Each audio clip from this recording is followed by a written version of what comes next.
Hello and welcome to Classical Titerature, the show where I own surprisingly more pink things than I thought I did.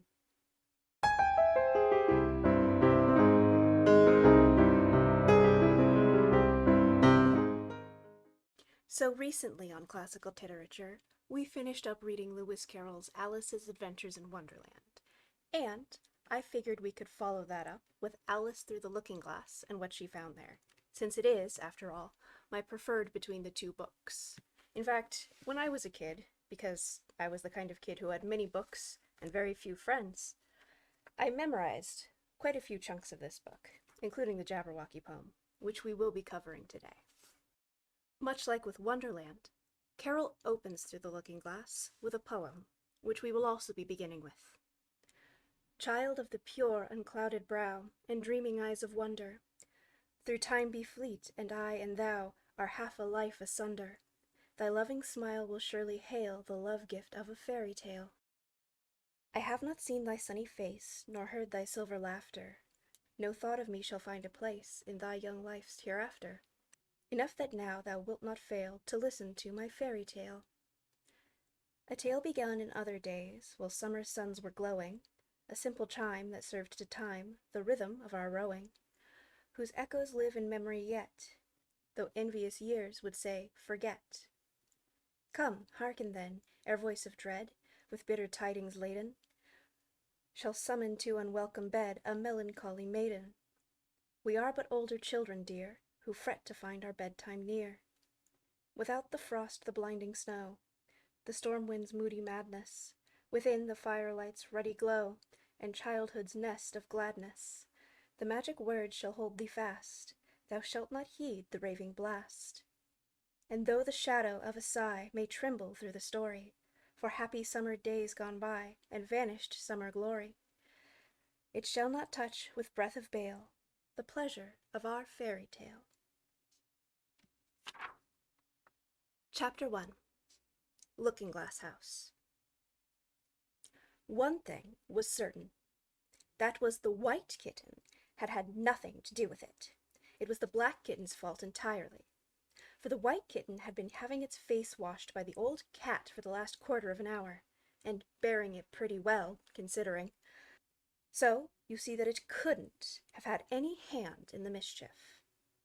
The way Dinah washed her children's faces was this. First, she held the poor thing down by the ear with one paw, and then, with the other paw, she rubbed its face all over, the wrong way, beginning at the nose. And just now, as I said, she was hard at work on the white kitten, which was lying quite still and trying to purr, no doubt feeling that it was all meant for its good. But the black kitten had been finished with earlier in the afternoon, and so, while Alice was sitting curled up in a corner of the great armchair, half talking to herself and half asleep, the kitten had been having a grand game of romps with the ball of worsted Alice had been trying to wind up, and had been rolling it up and down till it had all come undone again. And there it was, spread over the hearthrug, all knots and tangles, with the kitten running after its own tail in the middle. "Oh, you wicked, wicked little thing!" cried Alice, catching up the kitten and giving it a little kiss to make it understand that it was in disgrace. "Really, Dinah ought to have taught you better manners." "You ought, Dinah, you know you ought," she added, looking reproachfully at the old cat, and speaking in as cross a voice as she could manage. And then she scrambled back into the armchair, taking the kitten and the worsted with her, and began winding up the ball again. But she didn't get on very fast, as she was talking all the time, sometimes to the kitten and sometimes to herself. Kitty sat very demurely on her knee, pretending to watch the progress of the winding, and now and then putting out one paw and gently touching the ball, as if it would be glad to help if it might. "Do you know what tomorrow is, Kitty?" Alice began. "You'd have guessed it if you'd been up in the window with me, only Dinah was making you tidy, so you couldn't. I was watching the boys get in sticks for the bonfire, and it wants plenty of sticks, Kitty. Only it got so cold and it snowed so, they had to leave off. Never mind, Kitty. We'll go and see the bonfire tomorrow." Here Alice wound 2 or 3 turns of the worsted round the kitten's neck, just to see how it would look. This led to a scramble, in which the ball rolled down upon the floor, and yards of it got unwound again. "Did you know I was so angry, Kitty," Alice went on, as soon as they were comfortably settled again, "when I saw all the mischief you had been doing?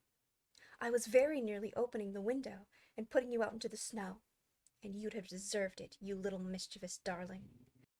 What have you got to say for yourself? Now don't interrupt me," she went on, holding up one finger. "I'm going to tell you all your faults. Number 1, you squeaked twice while Dinah was washing your face this morning. Now you can't deny it, Kitty. I heard you." "What was that you say?" pretending that the kitten was speaking. "Her paw went into your eye.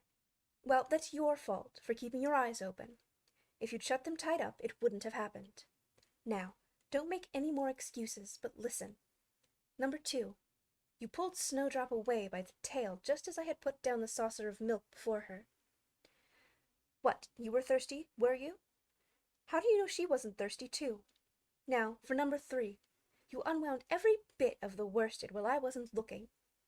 That's 3 faults, Kitty, and you've not been punished for any of them yet. You know I'm saving up all your punishments for Wednesday week."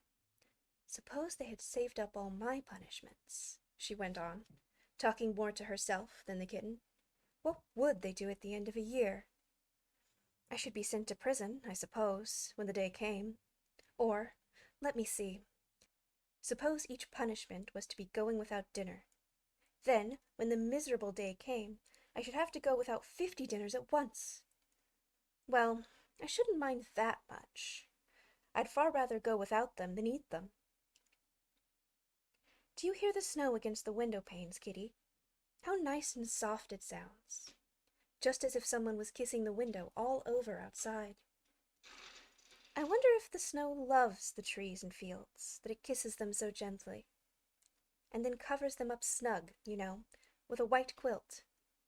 And perhaps it says, 'Go to sleep, darlings, till summer comes again.' And when they wake up in the summer, Kitty, they dress themselves all in green and dance about, whenever the wind blows."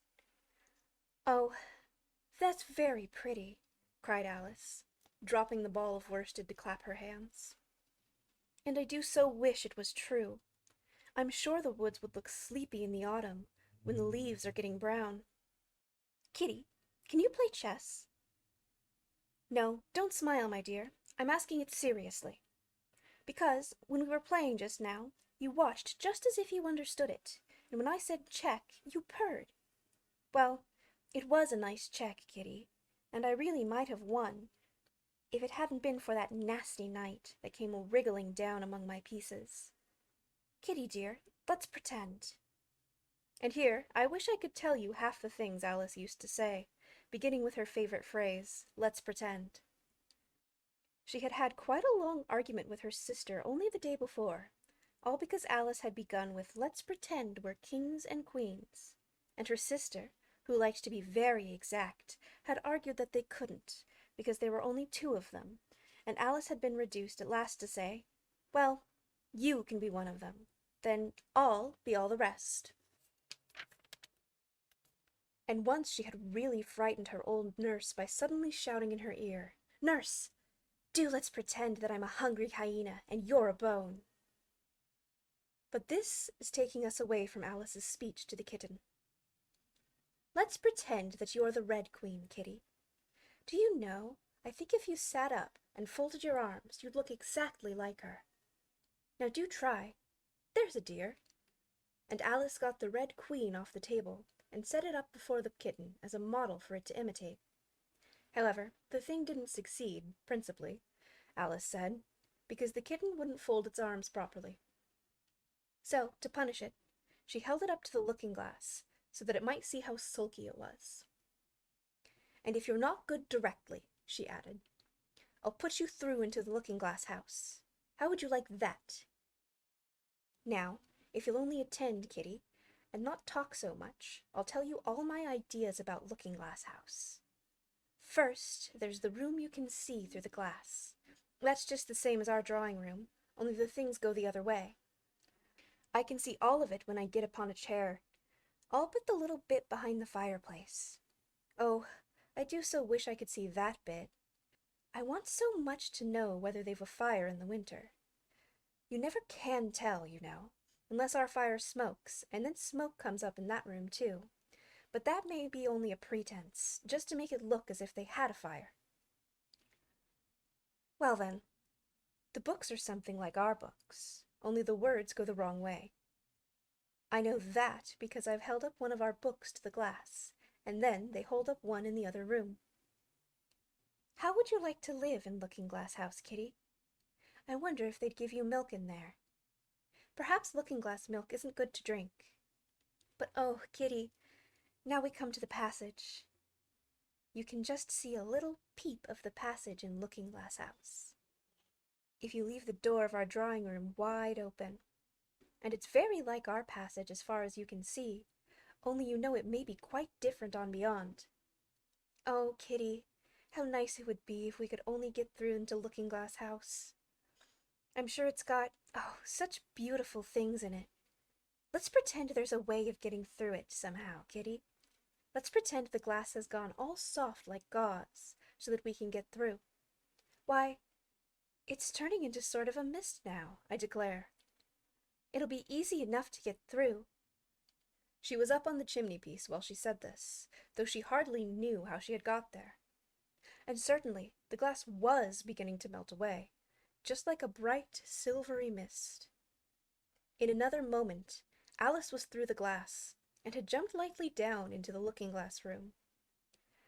The very first thing she did was to look whether there was a fire in the fireplace, and she was quite pleased to find that there was a real one, blazing away as brightly as the one she had left behind.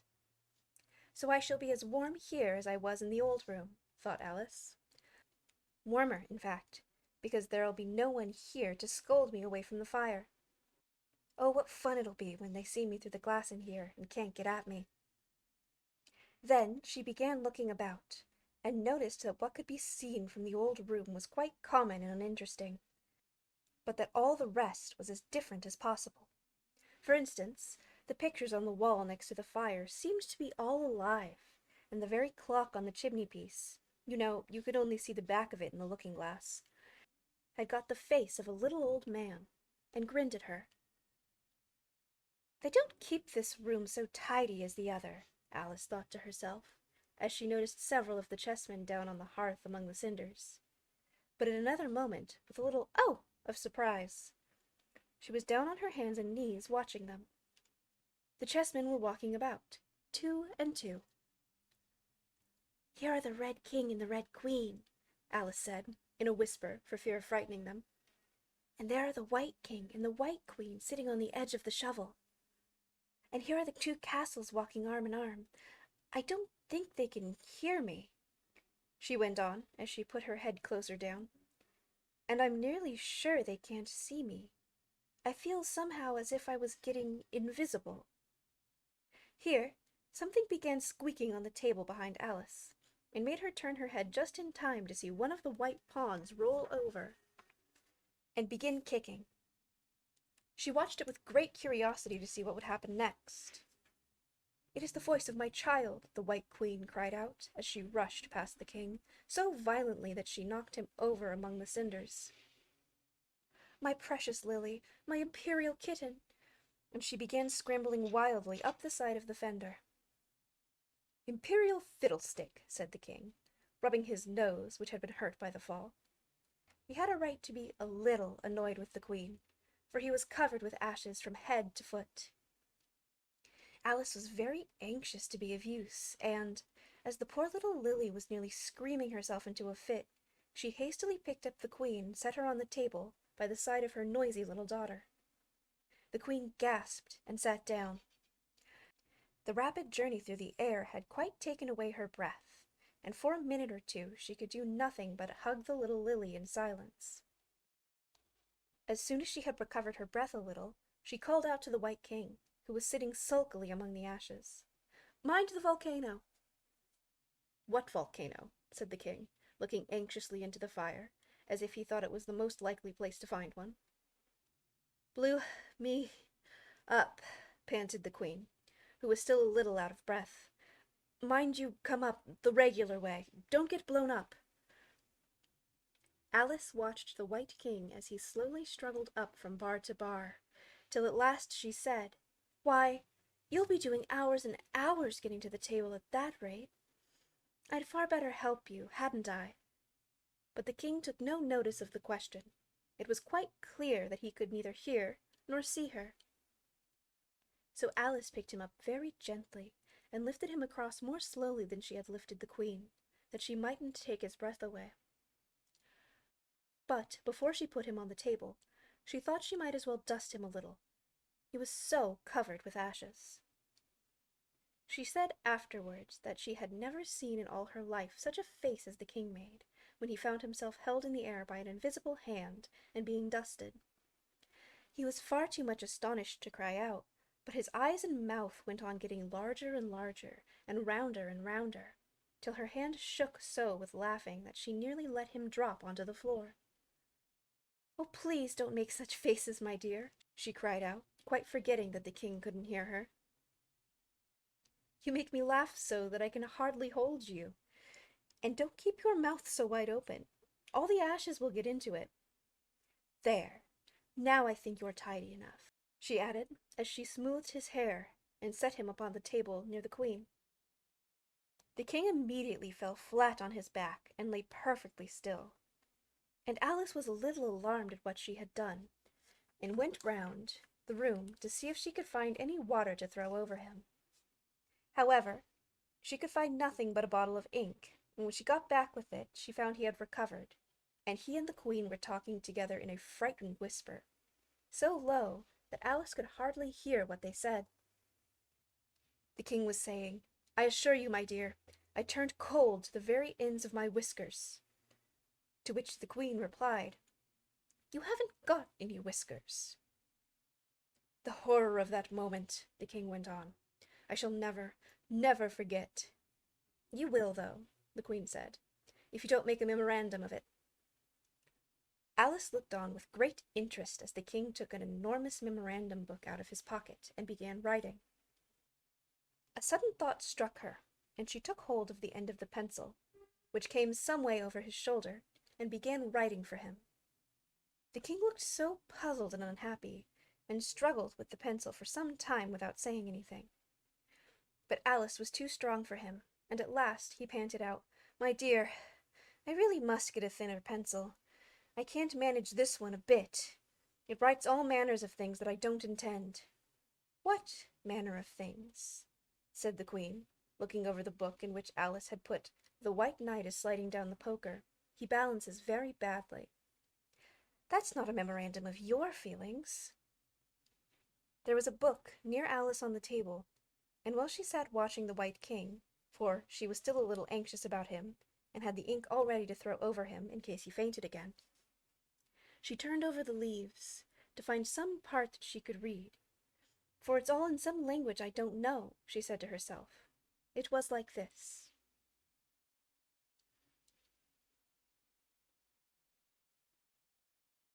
She puzzled over this for some time, but at last a bright thought struck upon her. "Why, it's a looking-glass book, of course! And if I hold it up to a glass, the words will all go the right way again." This was the poem that Alice read. Jabberwocky. 'Twas brillig, and the slithy toves did gyre and gimble in the wabe. All mimsy were the borgroves, and the mom raths outgrabe. Beware the Jabberwock, my son, the jaws that bite, the claws that catch. Beware the Jubjub bird, and shun the Firmaeus Bandersnatch. He took his vorpal sword in hand, long time the maxim foe he sought. So rested he by the Tumtum tree, and stood a while in thought. And, as in uffish thought he stood, the Jabberwock, with eyes of flame, came whiffling through the tungly wood, and burbled as it came. 1-2, 1-2, and through, the vorpal blade went snicker-snack. He left it dead, and with its head he went galumphing back. "And hast thou slain the Jabberwock? Come to my arms, my beamish boy. Oh, for joyous day, callooh, callay!" He chortled in his joy. 'Twas brillig, and the slithely toves did gyre and gimble in the wabe. All mimsy were the borgroves, and the mom raths outgrabe. "It seems very pretty," she said when she had finished it, "but it's rather hard to understand." You see, she didn't like to confess, even to herself, that she couldn't make it out at all. "Somehow, it seems to fill my head with ideas, only I don't exactly know what they are. However, somebody killed something. That's clear, at any rate. But oh," thought Alice, suddenly jumping up, "if I don't make haste, I shall have to go back through the looking-glass before I've seen what the rest of the house is like. Let's have a look at the garden first." She was out of the room in a moment, and ran downstairs, or at least, it wasn't exactly running, but a new invention for getting downstairs quickly and easily, as Alice said to herself. She just kept the tips of her fingers on the handrail, and floated gently down without even touching the stairs with her feet. Then she floated on through the hall, and would have gone straight out the door in the same way if she hadn't caught hold of the doorpost. She was getting a little giddy with so much floating in the air, and was rather glad to find herself walking again in the natural way. Chapter 2. The Garden of Live Flowers. "I should see the garden far better," said Alice to herself, "if I could get to the top of that hill. And here's a path that leads straight to it, at least, no, it doesn't do that," after going a few yards along the path, and turning several sharp corners. "But I suppose it will at last. But how curiously it twists. It's more like a corkscrew than a path. Well, this turn goes to the hill, I suppose. No, it doesn't. This goes straight back to the house. Well then, I'll try it the other way." And so she did, wandering up and down, and trying turn after turn, but always coming back to the house, do what she would. Indeed, once, when she'd turned a corner rather more quickly than usual, she ran against it before she could stop herself. "It's no use talking about it," Alice said, looking up at the house and pretending it was arguing with her. "I'm not going in again. I know I should have to get through the looking-glass again, back into the old room, and there'd be an end of all my adventures." So, resolutely turning her back upon the house, she set out once more down the path, determined to keep straight on till she got to the hill. For a few minutes all went on well, and she was just saying, "I really shall do it this time," when the path gave a sudden twist and shook itself, as she described it afterwards. In the next moment she found herself actually walking in at the door. "Oh, it's too bad," she cried. "I never saw such a house for getting in the way, never." However, there was the hill, full in sight, so there was nothing to be done but start again. This time she came upon a large flower bed, with a border of daisies, and a willow tree growing in the middle. "Oh, Tiger Lily," said Alice, addressing herself to one that was waving gracefully about the wind, "I wish you could talk." "We can talk," said the Tiger Lily, "when there's anybody worth talking to." Alice was so astonished that she couldn't speak for a minute. It quite seemed to take her breath away. At length the Tiger Lily only went on waving about. She spoke again, in a timid voice, almost a whisper. "And can all the flowers talk?" "As well as you can," said the Tiger Lily, "and a great deal louder." "It isn't manners for us to begin, you know," said the Rose, "and I really was wondering when you'd speak. Said I to myself, 'Her face has got some sense in it, though it's not a clever one. Still, you're the right color, and that goes a long way.'" "I don't care about the color," the Tiger Lily remarked. "If only her petals curled up a little more, she'd be all right." Alice didn't like being criticized, so she began asking questions. "Aren't you sometimes frightened at being planted out here, with nobody to take care of you?" "There's the tree in the middle," said the Rose. "What else is it good for?" "But what could it do if any danger came?" Alice asked. "It could bark," said the Rose. "It says, 'Bow wow,'" cried a daisy. "That's why its branches are called boughs." "Didn't you know that?" cried another daisy. And here they all began shouting together, till the air seemed quite full of little shrill voices. "Silence, every one of you!" cried the Tiger Lily. waving itself passionately from side to side and trembling with excitement. They know I can't get at them, it panted, bending its quivering head towards Alice, or they wouldn't dare to do it. Never mind, Alice said in a soothing tone, and, stooping down to the daisies, who were just beginning again, she whispered, "If you don't hold your tongues, I'll pick you." There was silence in a moment, and several of the pink daisies turned white. "That's right," said the tiger lily. "The daisies are worst of all. When one speaks, they all begin together, and it's enough to make one wither to hear the way they go on." "How is it you can all talk so nicely?" Alice said, hoping to get a better temper by a compliment. "I've been in many gardens before, but none of the flowers could talk." "Put your hands down and feel the ground," said the tiger lily. "Then you'll know why." Alice did so. "It's very hard," she said, "but I don't see what that has to do with it." "In most gardens," the tiger lily said, "they make the beds too soft, so that the flowers are always asleep." This sounded a very good reason, and Alice was quite pleased to know it. "I never thought of that before," she said. "It's my opinion that you never think at all," the rose said in a rather severe tone. "I never saw anybody that looked stupider," a violet said, so suddenly that Alice quite jumped, for it hadn't spoken before. "Hold your tongue," cried the tiger lily, "as if you ever saw anybody. You keep your head under the leaves and snore away there, till you know no more what's going on in the world than if you were a bud." "Are there any more people in the garden besides me?" Alice said, not choosing to notice the rose's last remark. "There's one other flower in the garden that can move about like you," said the rose. "I wonder how you do it." "You're always wondering," said the tiger lily. "But she's more bushy than you are." "Is she like me?" Alice asked eagerly, for the thought crossed her mind. "There's another little girl in the garden somewhere." "Well, she has the same awkward shape as you," the rose said, "but she's redder, and her petals are shorter, I think." "They're done up close, like a dahlia," said the tiger lily, "not tumbled about like yours." "But that's not your fault," the rose added kindly. "You're beginning to fade, you know, and then one can't help one's petals getting a little untidy."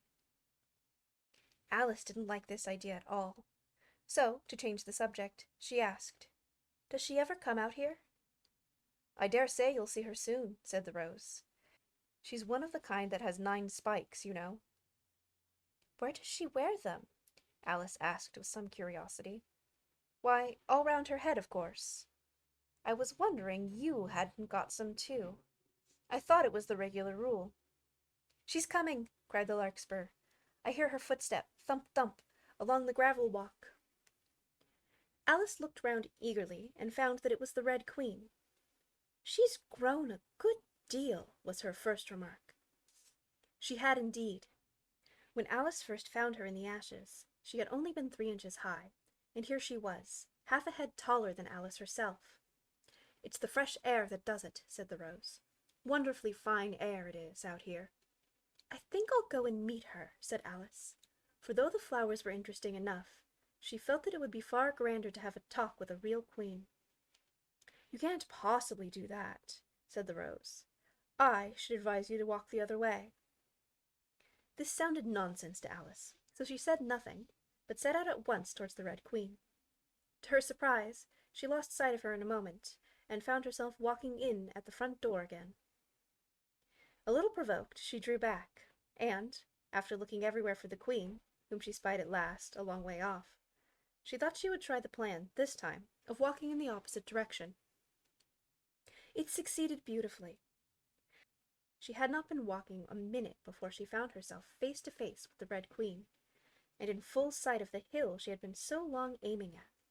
"Where do you come from?" said the Red Queen. "And where are you going? Look up, speak nicely, and don't twiddle your fingers all the time." Alice attended to all these directions, and explained, as well as she could, that she had lost her way.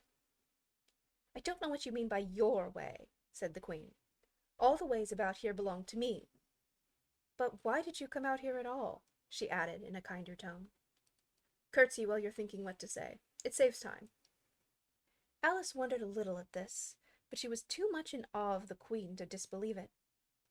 I'll try it when I go home, she thought to herself, the next time I'm a little late for dinner. It's time for you to answer now, the Queen said, looking at her watch. Open your mouth a little wider when you speak, and always say Your Majesty. I only wanted to see what the garden was like, Your Majesty. That's right, said the Queen, patting her on the head, which Alice didn't like at all. Though, when you say garden, I've seen gardens, compared with which this would be a wilderness. Alice didn't dare to argue the point, but went on. And I thought I'd try to find my way to the top of that hill. When you say hill, the Queen interrupted, I could show you hills, in comparison with which you'd call that a valley. No, I shouldn't, said Alice, surprised into contradicting her at last. A hill can't be a valley, you know. That would be nonsense. The Red Queen shook her head. You may call it nonsense, if you like. But I've heard nonsense, compared with which that would be as sensible as a dictionary. Alice curtsied again, as she was afraid from the Queen's tone that she was a little offended, and they walked on in silence till they got to the top of the little hill. For some minutes Alice stood without speaking, looking out in all directions over the country. And a most curious country it was. There were a number of tiny little brooks running straight across it from side to side, and the ground between them was divided up into squares by a number of little green hedges that reached out from brook to brook. I dare say it's marked out just like a large chessboard, Alice said at last. There ought to be some men moving about somewhere. So there are, she added in a tone of delight, and her heart began to beat quickly with excitement as she went on. It's a great huge game of chess that's being played, all over the world, if this is the world after all. You being a pawn, if only I might join. Though of course I should like to be a queen best. She glanced rather shyly at the real Queen as she said this, but her companion only smiled pleasantly. That's easily managed. You can be the White Queen's pawn, if you like, as Lily's too young to play, and you're in the second square to begin with. When you get to the 8th square, you'll be a queen. Just at this moment, somehow or other, they began to run. Alice never could quite make out, in thinking it over afterwards, how it was that they began. All she remembers is that they were running hand in hand, and the Queen went so fast that it was all she could do to keep up with her, and still the Queen kept crying, "Faster, faster!" But Alice felt she could not go faster, though she had no breath left to say so. The most curious part of the thing was that the trees and other things round them never changed their places at all. However fast they went, they never seemed to pass anything. I wonder if all the things move along with us, thought poor puzzled Alice. And the Queen seemed to guess her thoughts, for she cried, "Faster! Don't try to talk." Not that Alice had any idea of doing that. She felt as if she would never be able to talk again. She was getting so much out of breath. And still the Queen cried, "Faster, faster," and dragged her along. "Are we nearly there?" Alice managed to pant out at last. "Nearly there," the Queen repeated. "Why, we passed it 10 minutes ago. Faster!" And they ran for a time in silence, with the wind whistling in Alice's ears, almost blowing her hair off her head, she fancied. "Now, now," cried the Queen. "Faster, faster!" And they went so fast that at last they seemed to skim through the air, hardly touching the ground with their feet, till suddenly, just as Alice was getting quite exhausted, they stopped, and she found herself sitting on the ground, breathless and giddy. The Queen propped herself up against a tree, and said kindly, "You may rest a little now." Alice looked round her in great surprise. "Why, I do believe we've been under this tree the whole time. Everything's just as it was." "Of course it is," said the Queen. "What would you have it?" "Well, in our country," said Alice, still panting a little, "you'd generally get to somewhere else if you ran very fast for a long time as we've been doing." "A slow sort of country," said the Queen. "Now here, you see, It takes all the running you can do to keep in the same place. If you want to get somewhere else, you must run at least twice as fast as that." "I'd rather not try, please," said Alice. "I'm quite content to stay here, only I am so hot and thirsty." "I know what you'd like," the Queen said good-naturedly, taking a little box out of her pocket. "Have a biscuit?" Alice thought it would be civil to say no, though it wasn't at all what she wanted. She took it, and ate it as well as she could. And it was very dry, and she thought she had never been so nearly choked in all her life. "While you're refreshing yourself," said the Queen, "I'll just take the measurements."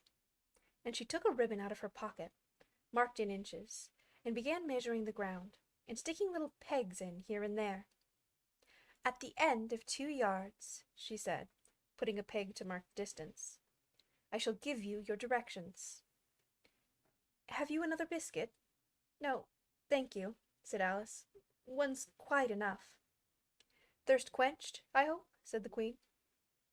Alice did not know what to say to this, but luckily the Queen did not wait for an answer, but went on. "At the end of 3 yards I shall repeat them, for fear of you forgetting them. At the end of 4 I shall say good-bye, and at the end of 5 I shall go."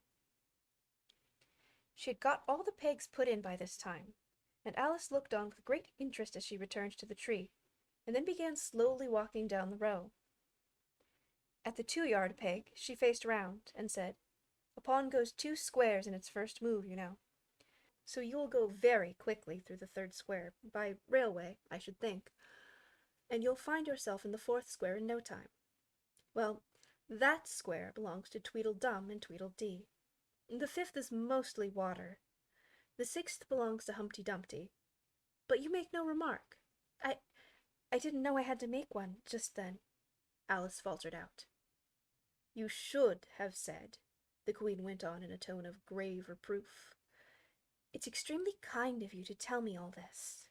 However, we'll suppose it's said. The 7th square is all forest. However, one of the knights will show you the way. And in the 8th square we shall be queens together, and it's all feasting and fun." Alice got up and curtsied, and sat down again. At the next peg the Queen turned again, and this time she said, "Speak in French when you can't think of the English for a thing. Turn out your toes as you walk, and remember who you are." She did not wait for Alice to curtsy this time, but walked on quickly to the next peg, where she turned for a moment to say good-bye, and then hurried on to the last. How it happened, Alice never knew, but exactly as she came to the last peg, she was gone. Whether she vanished into the air, or whether she ran quickly into the woods, and she can run very fast, thought Alice, there was no way of guessing. But she was gone, and Alice began to remember that she was a pawn, and that it would soon be time for her to move. Chapter 3. Looking-glass insects. Of course, the first thing to do was to make a grand survey of the country she was going to travel through. "It's something very like learning geography," thought Alice, as she stood on tiptoe in hopes of being able to see a little further. "Principal rivers? There are none. Principal mountains? I'm on the only one, but I don't think it's got any name. Principal towns? Why, what are those creatures making honey down there? They can't be bees. Nobody ever saw bees a mile off, you know." And for some time she stood silent, watching one of them that was bustling about among the flowers, poking its proboscis into them. Just as if it were a regular bee, thought Alice. However, this was anything but a regular bee. In fact, it was an elephant, as Alice soon found out, though the idea quite took her breath away at first. And what enormous flowers they must be, was her next idea. Something like cottages with the roofs taken off, and stalks put to them. And what quantities of honey they must make. "I think I shall go down and— No, I won't go just yet," she went on, checking herself just as she was beginning to run down the hill, and trying to find some excuse for turning shy so suddenly. "It'll never do to go down among them without a good long branch to brush them away. and what fun it'll be when they ask me how I liked my walk. I shall say, "Oh, I liked it well enough." Here came the favorite little toss of the head. Only it was so dusty and hot, and the elephants did tease so.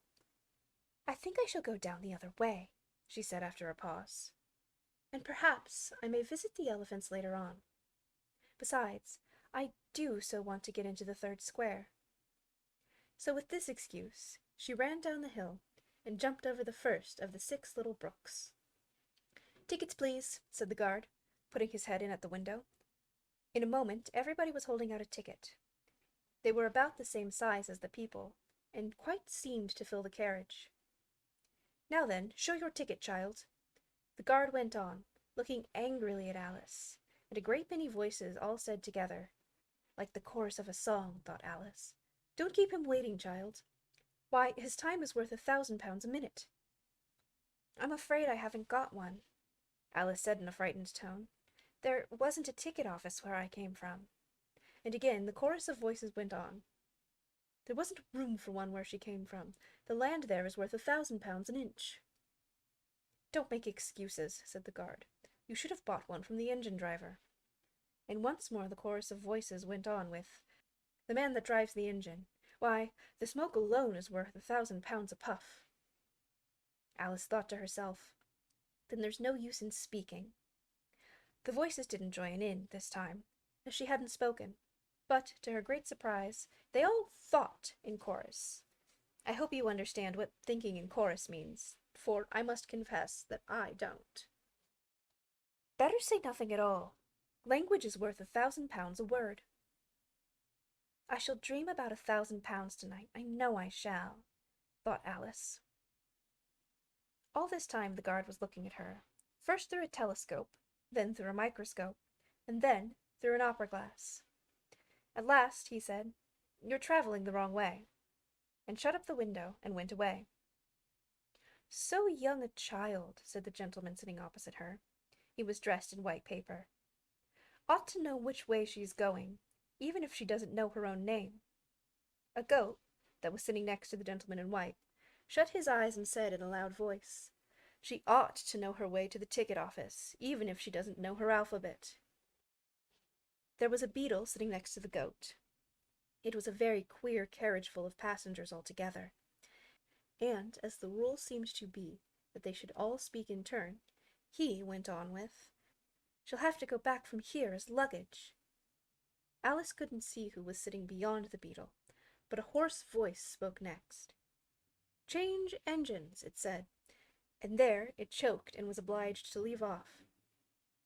"It sounds like a horse," Alice thought to herself, and an extremely small voice close to her ear said, "You might make a joke on that, something about horse and horse, you know." Then a very gentle voice in the distance said, "She must be labeled Lass, with care, you know."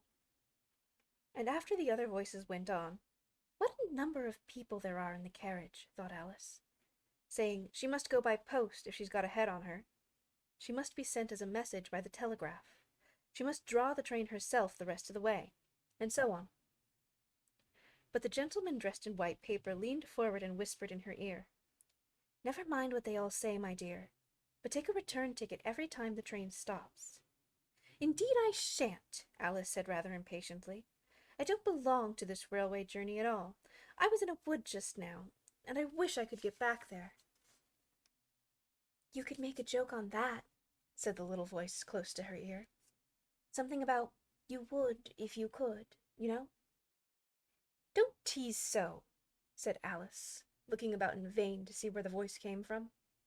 "If you're so anxious to have a joke made, why don't you make one yourself?" The little voice sighed deeply. It was very unhappy, evidently, and Alice would have said something pitying to comfort it. If it would only sigh like other people, she thought. But this was such a wonderfully small sigh that she wouldn't have heard it at all if it hadn't come quite close to her ear. The consequence of this was that it tickled her ear very much and quite took off her thoughts from the unhappiness of the poor little creature. "I know you are a friend," the little voice went on, "a dear friend and an old friend, and you won't hurt me, though I am an insect." "What kind of insect?" Alice inquired a little anxiously. What she really wanted to know was whether it could give a sting or not. But she thought this wouldn't be quite a civil question to ask. "But then you don't—" the little voice began, when it was drowned out by a shrill scream from the engine, and everyone jumped up in alarm, Alice among the rest.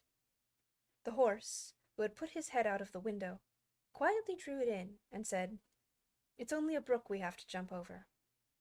Everyone seemed satisfied with this, though Alice felt a little nervous at the idea of trains jumping at all. "However, it'll take us into the 4th square.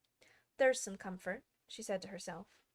In another moment she felt the carriage rise straight up into the air, and in her fright she caught at the thing nearest to her hand, which happened to be the goat's beard. But the beard seemed to melt away as she touched it, and she found herself sitting quietly under a tree, while the gnat, for that was the insect she had been talking to, was balancing itself on a twig just over her head and fanning her with its wings. It was certainly a very large gnat, about the size of a chicken, Alice thought. Still, she couldn't feel nervous with it, after they had been talking together so long. "Then you don't like all insects?" the gnat went on, as quietly as if nothing had happened. "I like them when they can talk," Alice said. "None of them ever talk where I come from." "What sort of insects do you rejoice in where you come from?" the gnat inquired. "I don't rejoice in insects at all," Alice explained, "because I'm rather afraid of them, at least the large kinds, but I can tell you the names of some of them." "Of course they answer to their names," the gnat remarked carelessly. "I never knew them to do it." "What's the use of their having names if they won't answer to them?" "No use to them," said Alice, "but it's useful to the people that name them, I suppose. If not, why do they have names at all?" "I can't say," the gnat replied. "Further on, in the wood down there, they've got no names. However, go on with your list of insects. You're wasting time." "Well, there's the horsefly," Alice began, counting off the names on her fingers. "All right," said the gnat. "Halfway up that bush you'll see a rocking horsefly. If you look, it's made entirely of wood, and gets about by swinging itself from branch to branch." "What does it live on?" Alice asked with great curiosity. "Sap and sawdust," said the gnat. "Go on with the list." Alice looked at the rocking horsefly with great interest, and made up her mind that it must have just been repainted, it looked so bright and sticky. And then she went on. "And there's the dragonfly." "Look on the branch above your head," said the gnat, "and there you'll find a snapdragonfly. Its body is made of plum pudding, its wings of holly leaves, and its head is a raisin burning in brandy." "And what does it live on?" Alice asked as before. "Fruity and mince pie," the gnat replied, "and it makes its nest in a Christmas box." "And then there's the butterfly," Alice went on, after she had taken a good look at the insect with its head on fire, and had thought to herself, "I wonder if that's the reason insects are so fond of flying into candles, because they want to turn into snapdragonflies." "Crawling at your feet," said the gnat. Alice drew her feet back with some alarm. "You may observe a bread and butterfly. Its wings are thin slices of bread and butter. Its body is a crust, and its head is a lump of sugar." "And what does it live on?" "Weak tea with cream in it." A new difficulty came into Alice's head. "Supposing it couldn't find any?" she suggested. "Then it would die, of course." "But that must happen very often," Alice remarked thoughtfully. "It always happens," said the gnat. After this, Alice was silent for a minute or two, pondering. The gnat amused itself meanwhile by humming round and round her head. At last it settled again and remarked, "I suppose you don't want to lose your name?" "No, indeed," said Alice, a little anxiously. "And yet, I don't know," the gnat went on in a careless tone. "Only think how convenient it would be if you could manage to go home without it. For instance, if the governess wanted to call you to your lessons, she would have to call out, 'Come here,' and there she would have to leave off, because there wouldn't be any name for her to call, and of course you wouldn't have to go, you know." That would never do, I'm sure, said Alice. The governess would never think of excusing me lessons for that. If she couldn't remember my name, she'd call me Miss, as the servants do. Well, if she said Miss and didn't say anything more, the gnat remarked, of course you could miss your lessons. That's a joke. I wish you had made it. Why do you wish I had made it? Alice asked. It's a very bad one. But the gnat only sighed deeply, while two large tears came rolling down its cheeks. You shouldn't make jokes, Alice said, if it makes you so unhappy. Then came another of those melancholy little sighs, and this time the poor gnat really seemed to have sighed itself away. For when Alice looked up, there was nothing whatever to be seen on the twig, and, as she was getting quite chilly with sitting still so long, she got up and walked on. She very soon came to an open field, with a wood on the other side of it. It looked much darker than the last wood, and Alice felt a little timid about going into it. However, on second thoughts, she made up her mind to go on. For I certainly won't go back, she thought to herself, and this was the only way to the 8th square. This must be the wood, she said thoughtfully to herself, where things have no names. I wonder what'll become of my name when I go in. I shouldn't like to lose it at all, because they'd have to give me another, and it would be almost certain to be an ugly one. But then the fun would be trying to find the creature that had got my old name. That's just like the advertisements, you know, when people lose dogs. Answers to the name of Dash. Had on a brass collar. Just fancy calling everything you met Alice till one of them answered. Only they wouldn't answer at all, if they were wise. She was rambling on in this way when she reached the wood. It looked very cool and shady. Well, at any rate, it's a great comfort, she said as she stepped under the trees, after being so hot to get into what? She went on, rather surprised at not being able to think of the word. I mean, to get under this, you know? Putting her hand on the trunk of the tree. What does it call itself, I wonder? I do believe it's got no name. Why, to be sure it hadn't. She stood silent for a minute, thinking.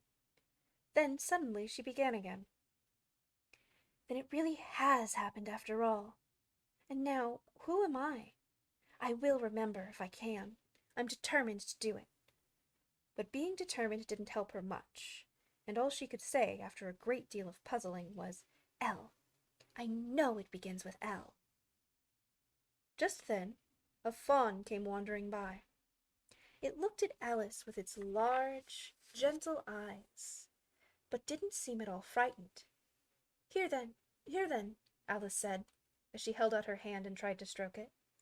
But it only started back a little, and then stood looking at her again. What do you call yourself? The fawn said at last. Such a sweet voice it had. I wish I knew, thought poor Alice. She answered, rather sadly, Nothing just now. Think again, it said. That won't do. Alice thought, but nothing came of it. Please, would you tell me what you call yourself? She said timidly. I think that might help a little. I'll tell you, if you come a little further on, the fawn said. I can't remember here. So they walked on together through the wood. Alice with her arms clasped lovingly round the soft neck of the fawn, till they came out into another open field, and here the fawn gave a sudden bound into the air, and shook itself free from Alice's arm. I'm a fawn, it cried out in a voice of delight, and dear me, you're a human child. A sudden look of alarm came into its beautiful brown eyes, and in another moment it had darted away at full speed. Alice stood looking after it, almost ready to cry with vexation at having lost her dear little fellow-traveler so suddenly. However, I know my name now, she said. That's some comfort. Alice. Alice. I won't forget it again. And now, which of these finger-posts I ought to follow, I wonder? It was not a very difficult question to answer, as there was only one road through the wood, and the two finger-posts both pointed at it. I'll settle it, Alice said to herself, when the road divides and they point different ways. But this did not seem likely to happen. She went on and on, a long way, but wherever the road divided, there were sure to be two fingers pointing the same way, one marked to Tweedledum's house, and the other to the house of Tweedledee. I do believe, said Alice at last, that they live in this same house. I wonder, I've never thought of that before. But I can't stay there long. I'll just call and say how do you do, and ask them the way out of the wood. If only I could get to the 8th square before it gets dark. So she wandered on, talking to herself as she went, till, on turning a sharp corner, she came upon two fat little men, so suddenly that she could not help starting back. But in another moment she recovered herself, feeling sure that they must be. And with that, I think we will stop there for today. Next time, we will meet Tweedledum and Tweedledee and continue our way across the chessboard. But until then, you can find me on any of these social medias, as well as on Patreon. Patrons get extra bonuses, like their name in the credits. This has been Classical Titerature. Thanks for watching. I would also like to give extra special thanks to Bummingkin, the member of our bibliophile tier.